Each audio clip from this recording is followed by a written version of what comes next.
pagi Bapak Ibu. Yeay, semangat semuanya ya. Oke, baik Bapak Ibu, saya perkenalkan diri dulu, nama saya Mala. Saya Auto Sales Master, saya tinggal di Tangerang Selatan. Bapak Ibu, saya menjalankan bisnis ini berdua dengan suami saya, Pak Jaya. Mungkin Anda udah pernah tahu ya, eksklusif wajahnya soalnya, gampang dicari di sini. Saya punya mentor yang luar biasa. Dari dulu ini mentor saya, dulu mentor matematika, fisika, kimia, sekarang mentor atomi. Pak Jaya ya, oke.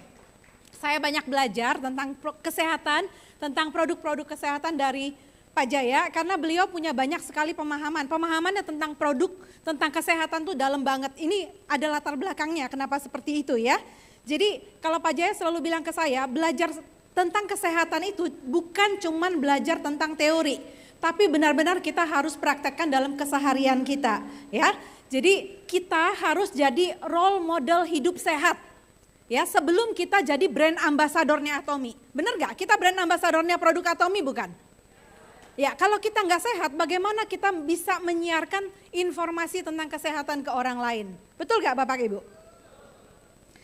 Nah, Pak Jaya ini sudah punya penyakit pencernaan, baik lambung maupun usus, itu sudah lama, sudah puluhan tahun. Ya, kalau sering berulang sudah lama, namanya istilahnya bukan akut, tapi kronis. Kalau akut itu baru sekali kena gitu ya, tapi kronis itu sudah berulang-ulang. Bahkan pernah tengah malam saya setirin malam-malam ke UGD. Karena Pak Jaya ini tahan sakit sebenarnya. Jadi kalau sakit-sakit dikit itu nggak akan ngeluh, tapi kalau udah ditanya nggak bisa ngomong lagi berarti udah parah banget. Ciri-cirinya seperti saya khawatir tuh sakit jantung, jadi benar-benar saya udah nggak usah tunggu lama, langsung harus bawa ke UGD gitu ya tengah malam. Dan dari situ mungkin beliau belajar bagaimana caranya hidup sehat. Kami dulu punya produk-produk suplemen yang bagus, tapi nggak bisa membantu. Jadi kambuh-kambuh berulang-ulang gitu ya. Tapi setelah ketemu dengan produk Atomi terjadi perubahan yang luar biasa. 6 bulan konsumsi Hemohim, Finezyme itu pelan-pelan berubah. Dan dulu Bapak Ibu kalau mau makan makanan lauk yang ada sambal gitu ya, misalnya ikan di sambal atau apa di sambal, mungkin Anda nggak kebayang ya, itu ikannya dicuci dulu pakai air. Jadi nggak boleh ada cabai sedikit pun yang masuk. Bukan mulutnya nggak mau, tapi perutnya yang nggak terima. Ya, jadi separah itu kondisinya dan sekarang bisa makan cabai, bisa makan yang asem-asem. Boleh tepuk tangan dong buat produk Atomi. Dari situ sebenarnya saya mulai percaya dengan produk Atomi. Saya baca-baca tapi saya belum tergerak, tapi melihat yang terjadi di rumah sendiri, ini jadi berubah ya segala sesuatu ya. Kita masak harus pisah-pisahin, yang nggak boleh pakai cabai, yang boleh pakai cabai gitu, yang cukup merepotkan sebenarnya. Tapi sekarang semuanya bisa dengan leluasa dikonsumsi ya. Nah, kemudian Atomi sering bilang sama kita jangan overclaim. Sering dengarkan Bapak Ibu ya, di setiap pertemuan Atomi diingatkan overclaim. Yang sering orang overclaim itu biasanya produk-produk yang berhubungan dengan kesehatan. Jadi ceritanya agak berlebihan. Kenapa sih orang overclaim? Biasanya orang overclaim karena apa? Pemahamannya tentang produk kurang, kemudian mungkin nggak pakai produknya, tapi pintar buat konten, pintar bikin flyer yang bagus-bagus, tapi produknya nggak dikonsumsi. Akhirnya apa? Isinya itu agak-agak berlebihan gitu ya. Nah, kita perlu belajar produknya, kita perlu mengkonsumsi, kita perlu memahami produknya supaya kita nggak overclaim, ya. Kemudian Bapak Ibu, saya di sini bukan bermaksud menggurui, saya juga belajar dari leader-leader yang ada di sini, dari Atomi Channel. Bapak Ibu jangan lupa buka Atomi Channel. Nanti pembicara yang bicara di sini nggak usah difoto, nggak usah direkam, nggak apa-apa. Nanti ada di Atomi Channel. Saya juga mungkin waktunya untuk bicara itu terbatas. Saya pengen sih cerita semuanya, tapi kan apa daya waktunya terbatas ya. Jadi saya harus bicara cepat. Nanti Bapak Ibu bisa rewind kembali di Atomi Channel. Jangan lupa, yang udah punya aplikasi Atomi, di dalam aplikasi itu bisa buka Atomi Channel. Ada yang sudah atau belum install aplikasi Atomi? Ada yang belum? Ada yang belum? Semua sudah? Sudah mantap ya, berarti Anda bisa buka Atomic Channel kami setiap hari, 2-3 Atomic Channel kami tonton setiap hari. Selalu ada informasi baru, informasi yang berbeda ya. Oke, Bapak Ibu saya mau tanya, hidup sehat itu gampang nggak? Gampang nggak? Enggak ya? Kenapa nggak gampang? Banyak godaan, banyak makanan enak, banyak yang manis-manis ya. Jadi kita itu pengen niatnya hidup sehat, tapi karena banyak sekali di sekitar kita yang mengganggu, kita jadi nggak bisa menerapkan pola hidup sehat ya. Karena itu kita butuh yang namanya suplemen ya. Nah sekarang kita hari ini mau bahas produk tentang kesehatan, kesehatan pencernaan ya. Ada berapa orang di sini yang punya masalah pencernaan? Yang pernah, oh sedikit? Wah hebat dong kalau cuman segini. Rasanya penyakit yang paling sering dialami orang itu sakit apa? Mah, dikit-dikit mah gitu ya. Penyakit yang paling sering dialami orang adalah sakit mah. Itu hampir semua orang, ada yang mahnya akut baru sekali 2 kali kena, ada yang sudah kronis yang lama ya. Nah kita hari ini mau bahas tentang produk kesehatan pencernaan. Anda tahu berapa panjang saluran pencernaan manusia? Ada yang tahu? Boleh tebak-tebakan? Berapa? Enggak tahu? Dari mulut sampai ke anus berapa panjang sih?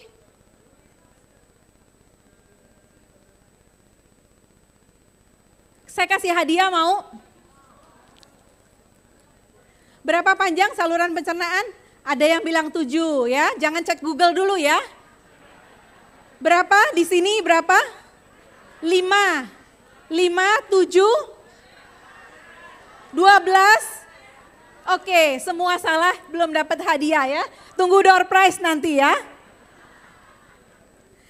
Oke, panjangnya dari mulut sampai ke anus itu 9 meter. Panjang nggak Bapak Ibu? Jadi semuanya dari atas sampai ke bawah harus kita jaga kesehatannya ya. Ada banyak organ yang saling terkait di dalam saluran cerna kita. Anda lihat di sana udah ada 9M, 9 meter panjangnya semuanya ya. Nah, ada organ utama, ada organ pendukung. Kita bukan mau belajar biologi ya, tapi kita mau lihat yang ada di dalam tubuh kita apa, kita mau lihat dulu ya. Nah, organ pencernaan kita dimulai dari mulut. Di mulut ada gigi, ada air liur. Gigi untuk mengunyah. Kita harus maksimal mengunyah supaya lambung kita enggak bebannya berat ya. Kalau Anda makan cepet-cepet enggak kunyah maksimal langsung telan-telan aja, akhirnya lambung kita yang beban kerjanya berat. Kemudian dari mulut makanan itu lewat ke kerongkongan ya. Dari kerongkongan akan diteruskan ke lambung. Di lambung ini ada produksi enzim. Ada produksi asam lambung. Tujuannya untuk apa? Untuk melumatkan makanan dan untuk membunuh mikroorganisme yang masuk bersama makanan ya. pH lambung kita itu harus rendah sekali, pH-nya harus rendah. pH-nya biasanya berkisar antara 1 sampai 2. Asam sekali berarti, kalau pH-nya rendah berarti asam sekali. Tapi orang sakit mah kebanyakan konsumsi apa? Obat untuk lambung. Obatnya berfungsi untuk menurunkan asam lambung, menghambat produksi asam lambung, atau menetralisir asam lambung. Akhirnya apa yang terjadi? Orang yang minum obat sakit mah sembuh enggak? Enggak sembuh, nyaman sementara tapi sakitnya berulang-ulang, sakitnya selamanya. Ya, jadi obat itu bukan solusi sebenarnya. Ya, nah kita lihat slide yang berikutnya. Oh masih slide yang sama ya. Oke, kemudian di antara organ tadi ada organ pendukung, ada organ utama, ada organ pendukung. Dari lambung itu lanjut lagi ke usus, tapi sebelumnya ada organ pendukung yang namanya hati. Di sini hati kita akan memproduksi cairan empedu, ya. Ada fungsinya cairan empedu itu karena nanti dari cairan empedu itu masuk ke kantung empedu, ya. Kemudian cairan itu sendiri akan diteruskan ke usus halus. Fungsinya cairan empedu ini untuk mencerna dan menyerap lemak. Jadi lemak-lemak yang kita makan itu akan dicerna dan diserap di sana. Kemudian juga ada bantuan enzim pencernaan dari pankreas. Juga akan masuk ke usus halus. Enzim pencernaan yang diproduksi oleh pankreas itu untuk menghancurkan lemak, protein, karbohidrat ya. Pankreas juga akan membuat hormon insulin. Oke. Selanjutnya usus ya. Nah, kita lihat usus. Usus ini kan tadi makanan di lambung kita kondisinya asam.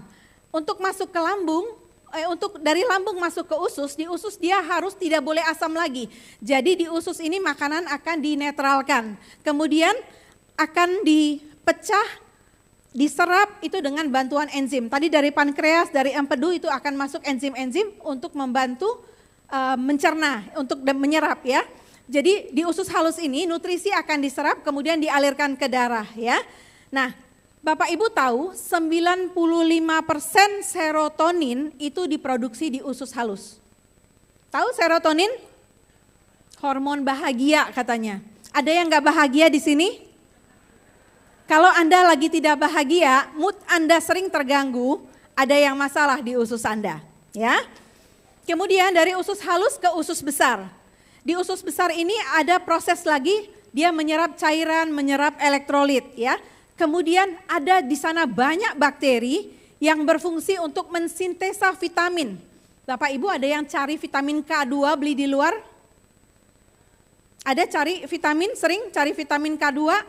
Vitamin D tambah vitamin K2 katanya. Padahal kalau usus kita sehat, usus kita, bakteri yang ada di usus kita bisa memproduksi vitamin K2. Jadi perbaiki ususnya, sehatkan ususnya, otomatis Anda akan tercukupi vitamin K2-nya ya.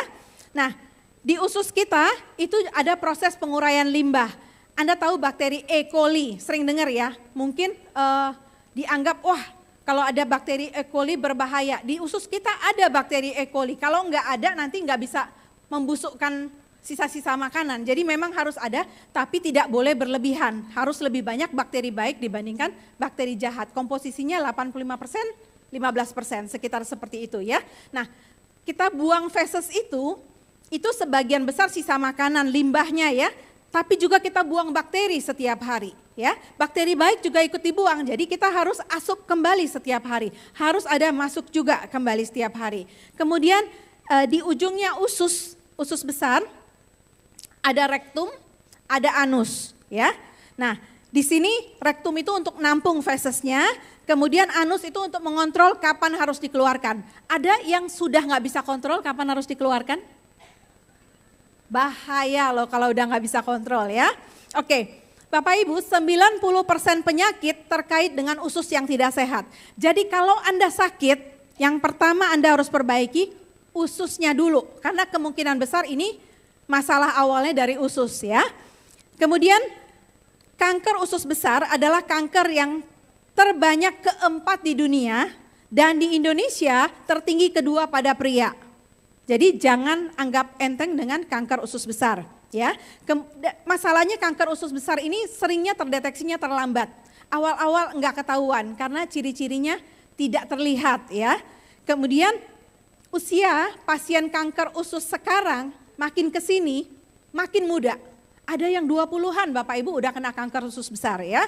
Kemudian angka kematian tertinggi ketiga setelah paru-paru dan kanker payudara itu yang ketiga adalah kanker usus ya, kanker kolorektal.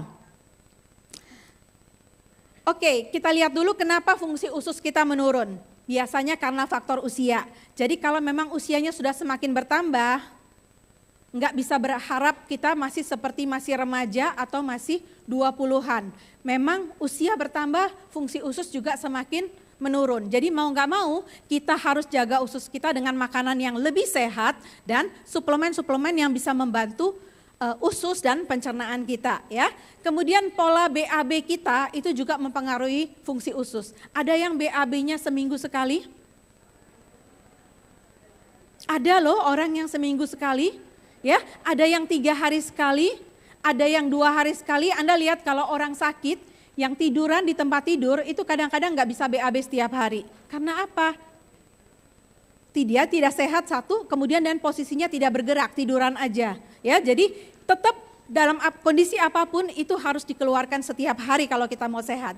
Kemudian pola makan buruk, udah tahu ya, jaga pola makan tuh nggak gampang ya. Ada banyak makanan-makanan yang mengandung gula, ada yang makanan instan, goreng-gorengan, kemudian makanan olahan, makanan yang sudah diproses secara berlebihan, ultra processed food ya. Terus makanan kita sekarang kurang serat, terus kita kurang minum air putih, mungkin ada yang banyak minum alkohol.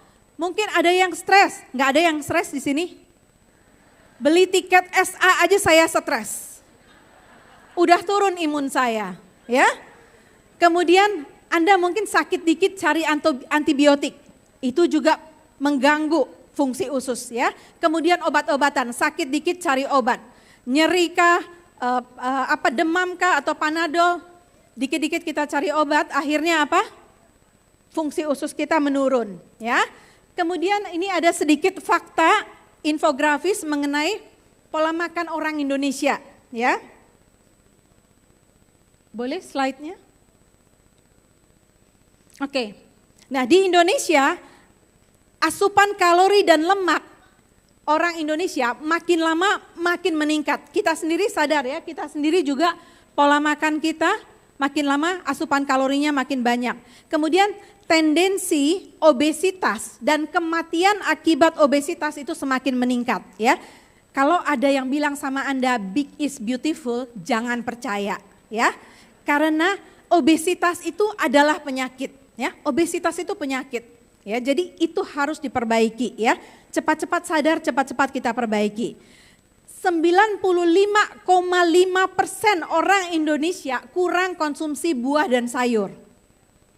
Ya, berarti hampir semua orang, termasuk kita di sini mungkin kurang konsumsi buah dan sayur. Yang penting asal makan aja, buah dan sayur nanti dulu belakangan. Kalau ada kita konsumsi, kalau enggak. Padahal itu yang harus masuk setiap hari, ya. Nah, sementara WHO merekomendasikan kita harus mengkonsumsi 5 porsi buah dan sayur setiap hari dengan 5 warna yang berbeda. Gampang nggak Bapak Ibu untuk dapat 5 warna yang berbeda? 5 porsinya nggak dapat, 5 warnanya apalagi ya. Nah, Bapak Ibu mungkin di supermarket Anda lihat ada satu box mika sayuran untuk salad, untuk bikin salad. Sering ada yang beli untuk bikin salad. Satu box yang besar, bukan yang ukuran perorangan, itu kalau kita beli itu bisa dikonsumsi sekeluarga. Kalau Anda lihat benar-benar, berapa satu box itu mungkin 200 gram gitu ya, sayur-sayurannya 200 gram. Kalau diukur berapa kandungan seratnya, itu cuma 2 gram. Dari 200 gram, kandungan seratnya cuma 2 gram. Jadi gampang nggak sebenarnya kita untuk dapetin serat yang banyak?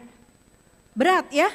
Nah, kebutuhan serat untuk anak-anak 20-25 gram. Untuk orang dewasa sekitar 30-40 gram. Ya, rata-rata konsumsi serat orang Indonesia dari data statistik ini ya, hanya 10,5 gram per hari. Berarti kita hanya bisa mampu mengkonsumsi hanya 1/3 sampai 1/4 dari kebutuhan harian. Berarti masih kurang banyak, betul nggak Bapak Ibu? Ya, jadi harusnya konsumsi 30-40, kita hanya bisa dapat sekitar 10, ya. Oke, Bapak Ibu pernah lihat ususnya masing-masing? Enggak pernah lihat. Karena kita nggak lihat, kalau kita lihat di sini ada flag, kita lihat, kita peduli nggak? Langsung cari absolute snow, ya. Langsung cari sinergi ampul. Ada yang pernah lihat kondisi usus masing-masing? Enggak, karena enggak lihat, enggak peduli, enggak merasa butuh untuk menjaga. Kita lihat dulu video endoskopi usus ya. Ini adalah gambaran usus yang normal, bersih, tidak ada kotoran dan terlihat jelas pembuluh darahnya. Kondisi seperti inilah seharusnya usus kita. Kondisi usus orang vegetarian cenderung normal, namun mulai timbul kotoran yang menempel di dinding usus.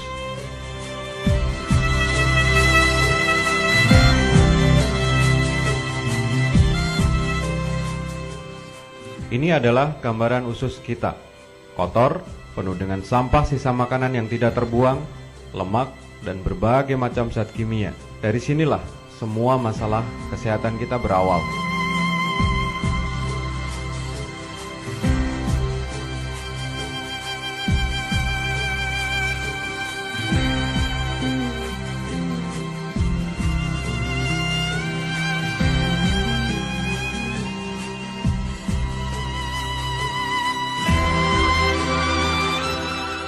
Kondisi usus penderita kanker payudara.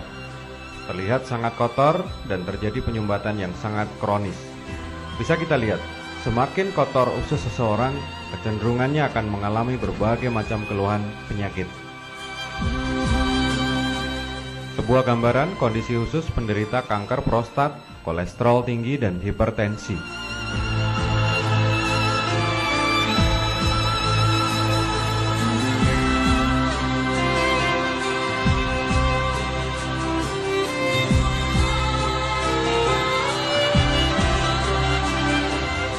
Ini adalah gambaran kondisi usus yang penuh dengan toksin seorang wanita usia 65 tahun. Toksin terlihat sangat hitam karena telah mengerak selama puluhan tahun.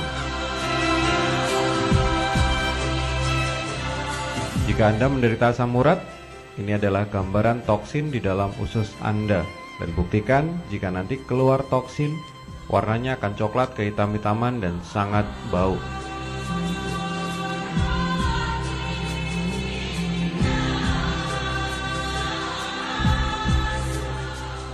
Salah satu resiko ketika toksin terlalu lama di dalam tubuh kita, maka akan muncul parasit-parasit yang akan berkembang biak di dalam perut kita. Ini adalah endoskopi kolon di mana kita lihat parasit berkembang biak sangat luar biasa di dalam perut kita.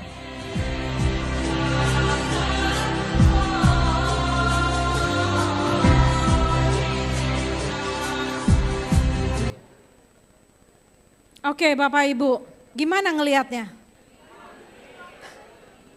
Saya kalau lihat video ini cepet-cepet cari Psyllium Husk. Aduh, saya udah minum belum hari ini? Kayaknya saya harus segera minum gitu ya. Jadi karena kita nggak lihat yang kayak gini, kita nggak peduli Bapak Ibu. Padahal usus itu udah segalanya penyakit kita tadi, 90% penyakit itu karena usus kita ya. Nah ini sekarang sedikit saya kasih, coba Anda ingat-ingat apakah Anda termasuk di antaranya. Ada yang sering jerawat gak sembuh-sembuh. Ada sudah pakai skincare tapi masih belum masih hilang muncul jerawatnya. Terus kemudian mungkin Anda mengalami konstipasi. Konstipasi tahu ya, susah BAB ke belakang. Sering pegal-pegal, sering nyeri.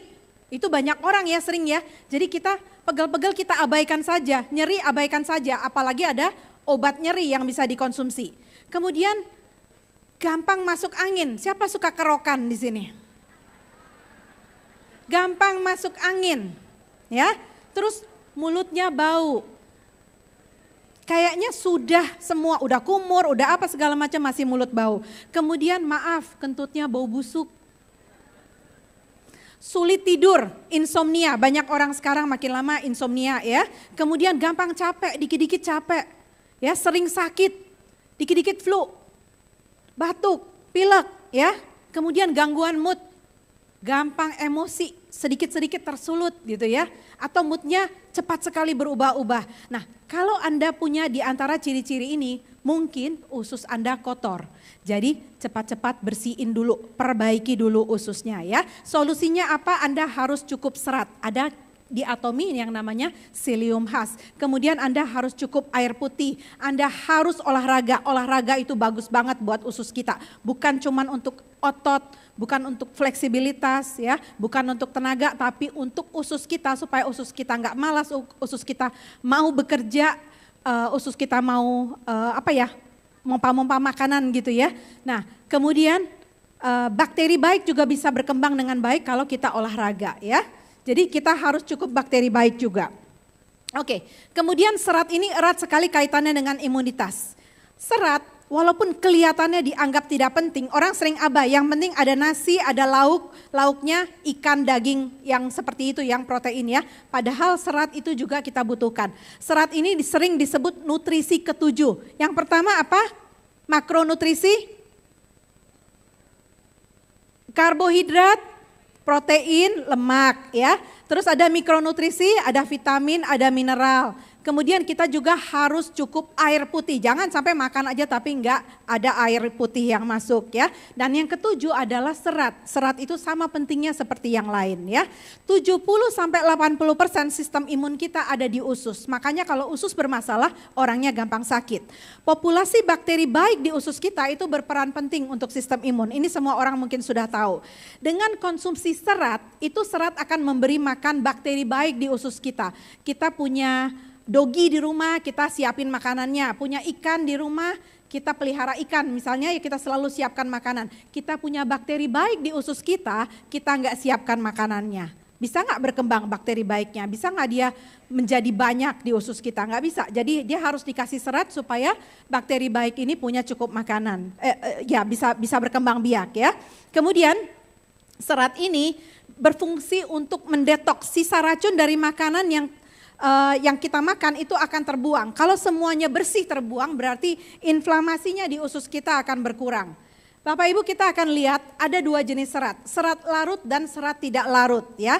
Gak apa-apa ya kita belajar sedikit ya. Jadi supaya kita gak bikin materi hoax nanti ya. Supaya gak overclaim ini untuk itu ya. Saya dulu waktu baru join Atomi, saya pernah ikut satu Zoom. Katanya ada satu produk yang bisa membersihkan cacing-cacing, bisa membersihkan ginjal. Ujung-ujungnya yang dijelaskan Finezyme. Saya sempat bingung Bapak Ibu, saya bawa beberapa orang, akhirnya orang-orangnya kabur semua. Wah kacau nih, ini karena overclaim ya. Sorry itu intermezzo sedikit. Nah ini serat larut dan serat tidak larut. Kita lihat di sini Anda bisa baca sendiri ya. Serat larut ada manfaatnya sendiri, serat tidak larut ada manfaatnya sendiri ya. Tapi bersama-sama kedua jenis serat ini bisa mengenyangkan, bisa membantu menurunkan resiko beberapa penyakit, termasuk penyakit-penyakit sindrom metabolik ya. Nah, yang saya mau highlight mengenai membentuk gel. Jadi ada serat yang bisa membentuk gel ya. Serat yang membentuk gel ini dia bisa kerak-kerak yang ada di usus kita itu ditempel, diikat, dibuang. Jadi kita perlu banyak serat yang bisa membentuk gel. Enggak semua jenis sayur dan buah yang kita makan bisa membentuk gel. Biasanya kalau kita banyak makan buah, itu buah tuh banyak serat larutnya. Kalau banyak makan sayur, sayur itu banyak serat tidak larutnya. Makanya kita perlu dua-duanya, serat larut dan serat tidak larut. Kita perlu sayur dan buah ya. Nah serat larutnya itu harus lebih banyak. Sekarang kita mau lihat produknya Atomi ya, itu namanya kita udah tahu namanya Psyllium Husk ya, bukan produk baru. Nah Psyllium Husk ini berasal dari tanaman yang namanya Plantago ovata. Ya, seperti Anda lihat di gambar sini, Plantago ovata. Ini bukan penemuan baru Bapak Ibu, ini sudah jadi solusi pencernaan dari masa Ayurveda, kitab kesehatan, kitab pengobatan India kuno 4.000-5.000 tahun yang lalu. Tapi bukan berarti ini karena sudah dipakai lama tidak ada uji ilmiahnya. Ternyata di PubMed itu banyak juga penelitian tentang Psyllium Husk ya. Dan bagusnya apa Psyllium Husk ini? Secara alami dia sudah memiliki komposisi serat larut dan tidak larut dengan komposisi 70%, 30%. 70% serat larut, 30% serat tidak larut. Ini komposisi yang paling pas. Jadi serat tidak larutnya tuh tidak berlebihan ya. Dan dia akan membentuk gel di usus, dia akan keluar bukan langsung. Di sini makan langsung keluar. Banyak ya kita konsumsi produk-produk serat di luaran sana, begitu makan langsung rasanya mau dikeluarin. Tapi kalau Psyllium Husk itu dia akan berproses di dalam pencernaan kita 12-24 jam kemudian baru dikeluarkan. Jadi siklus keluarnya tuh normal. Begitu kena air dia akan mengembang 40 kali lipat dari ukuran semula ya. Tapi satu hal yang jelek, Psyllium Husk itu aslinya rasanya nggak enak. Kalau Anda langsung konsumsi Psyllium Husk itu pasti Anda nggak mau karena rasanya nggak enak ya. Tapi di Atomi kita punya Psyllium Husk sudah dilengkapi 10 macam bahan tambahan. Ya, ada macam-macam berry-berryan. Anda bisa lihat di sini ya, silakan di layarnya. Anda bisa lihat ada macam-macam beri-berian, ada buah-buahan yang ditambahkan di sana supaya rasanya menjadi enak, kemudian fungsi prebiotiknya semakin lengkap. Anda tahu ya, ada probiotik, ada prebiotik. Probiotik adalah bakteri baik, prebiotik adalah makanan untuk bakteri baik ya. Kemudian Atomy sudah mengemasnya dalam kemasan stick. Bisa gampang dibawa kemana saja. Enggak sempat minum di rumah, kita bisa minum di mana saja kita pergi ya. Nah Bapak Ibu, Psyllium Husk ini punya Atomy sudah melalui proses manufaktur yang ketat. Tadi saya bilang Psyllium Husk itu kita bisa beli di luaran, ada dalam kemasan kiloan, berapa on seperti itu. Tapi Psyllium Husk adalah satu produk yang banyak sekali kontaminasi logam berat. Ya, kalau kita terkontaminasi logam berat berbahaya karena banyak penyakit yang bisa ditimbulkan. Jadi jangan sembarangan beli Psyllium Husk di luar sana. Belum tentu ada jaminan seperti Atomy bahwa ini sudah melalui proses manufaktur yang ketat. Ya, Anda bisa cari juga di internet. Anda baca di Amerika saja itu ditemukan banyak sekali Psyllium Husk. Ini kalau di Indonesia oke lah ya. Mungkin tidak terregulasi, tapi di Amerika saja banyak ditemukan Psyllium Husk yang terkontaminasi logam berat ya. Jadi hati-hati sembarangan mengkonsumsi Psyllium Husk. Yang aman hanya dari Atomy ya.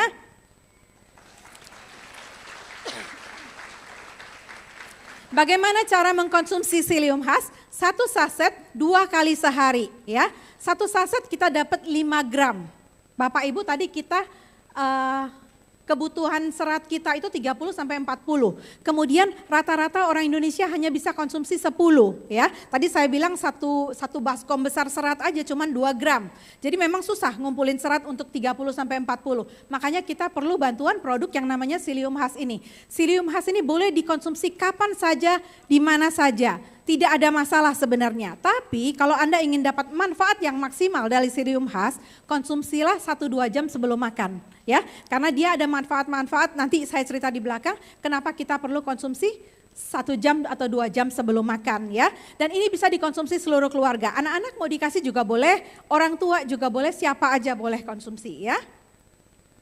Nah, apa manfaat Psyllium Husk itu? Dia membantu pergerakan usus. Jadi usus Anda bisa bergerak. Kemudian dia memindahkan limbah, jadi dia mendetoks usus. Tadi kan saya bilang dia membentuk gel ya. Jadi kalau ada kerak-kerak kotoran di dalam dinding-dinding usus kita, itu akan diikat dan ikut dibuang. Setiap hari kita konsumsi Psyllium Husk, berarti makin lama usus kita makin bersih. Karena itu nggak bisa dengan sekaligus bersihin. Kita hidup 30 tahun, 40 tahun, 50 tahun, berapa banyak kerak yang kita kumpulkan di sana. Jadi bersihinnya harus pelan-pelan, konsumsi rutin setiap hari ya.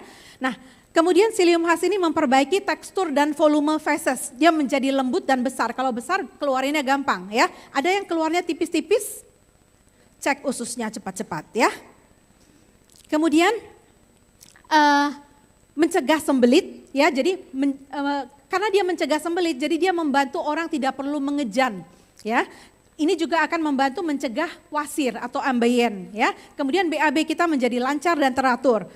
Mengurangi penyerapan minyak dan lemak. Nah ini tadi kalau kita konsumsinya sebelum 1 jam 2 jam sebelum makan, bagusnya dia akan membantu mengurangi penyerapan minyak. Kita makan mungkin ada banyak goreng-gorengan, itu minyak-minyak yang gak sehat sebenarnya. Supaya bisa dikurangi penyerapan minyak-minyak yang gak sehat itu kita konsumsilah 1-2 jam sebelum makan. Kemudian dia mengendalikan gula darah. Jadi dia memperlambat proses cerna sehingga setelah kita makan itu gula darahnya naiknya gak spike, gak drastis naiknya ya. Jadi kita konsumsi sebelum makan. Tujuannya untuk itu. Tapi kalau hanya untuk supaya fesesnya lembut, besar, gampang dikeluarin itu anytime kapan aja Anda bisa konsumsi ya. Kemudian konsumsi Psyllium Husk secara teratur itu akan menurunkan risiko radang usus dan kanker usus besar ya. Kemudian Psyllium Husk ini merupakan prebiotik, makanan untuk flora usus atau untuk probiotik ya. Psyllium Husk juga bisa membantu kontrol berat badan. Dia akan memberikan rasa kenyang lebih lama sehingga kita akan terbatas. Kita nggak bisa makan banyak, asupan kalori kita akan terbatasi ya. Nah, Bapak Ibu untuk menyimpulkan semuanya, ada banyak produk di Atomy untuk pencernaan yang sehat ya, bukan hanya satu. Psyllium husk salah satunya. Nah, kalau kita mau lambung yang nyaman, kita perlu konsumsi Finezyme, Hemohim, Spirulina, B kompleks, ya. Kenapa spirulina? Karena spirulina memperbaiki mukosa lambung, bagus untuk gastritis, tukak lambung, dan dia juga sebagai prebiotik, ya. Kemudian B kompleks ini membantu kerja enzim pencernaan, ya. Dia akan menjaga keseimbangan bakteri di usus, mengurangi resiko radang dan mengubah makanan menjadi energi. Untuk menjaga fungsi hati atau ada puerti, ya. Puerti dan hemohim itu akan menjaga fungsi hati. Puerti secara teratur akan memperbaiki fatty liver, mencegah stres oksidatif pada liver dan meregulasi gula darah juga. Jadi puerti juga berperan untuk pencernaan kita, ya. Kemudian hemohim. Hemohim itu memperbaiki inflamasi di semua organ pencernaan, baik itu di kerongkongan, di liver, di lambung, di usus. Tapi konsumsi hemohim itu Bapak Ibu harus 2 kali sehari, bukan sekali-sekali, bukan kalau ingat. Ya, saya sering lihat banyak orang buat konten, oh saya minum hemohim untuk dosis maintenance 1 kali sehari. Itu yang buat hemohim itu udah orang yang pinter-pinter, ahli-ahli, para dokter. Mereka meneliti 8 tahun, mereka menyimpulkan dosisnya 2 kali 20 mili sehari, terus kita ganti itu jadi 1 kali sehari. Benar gak itu Bapak Ibu? Kalau dosisnya 2 kali sehari untuk orang sehat, konsumsi 2 kali sehari. Jangan di diskon, ya. Ada satu jurnal yang saya baca, kalau saya kutip, saya terjemahkan, di situ dikatakan, hemohim adalah kandidat potensial untuk pengobatan MAH dan tukak lambung. Bukan saya yang bilang, cari jurnalnya di PubMed, ada tulisannya ya. Jadi kemudian untuk usus yang sehat dan optimal, kita perlu bakteri baik, kita perlu prebiotik seperti psyllium tadi, kemudian spirulina, jangan lupa hemohim. Kira-kira itu Bapak Ibu dari saya, mudah-mudahan apa yang saya sampaikan dapat bermanfaat untuk Anda semua. Atomi Indonesia, ayo bisa.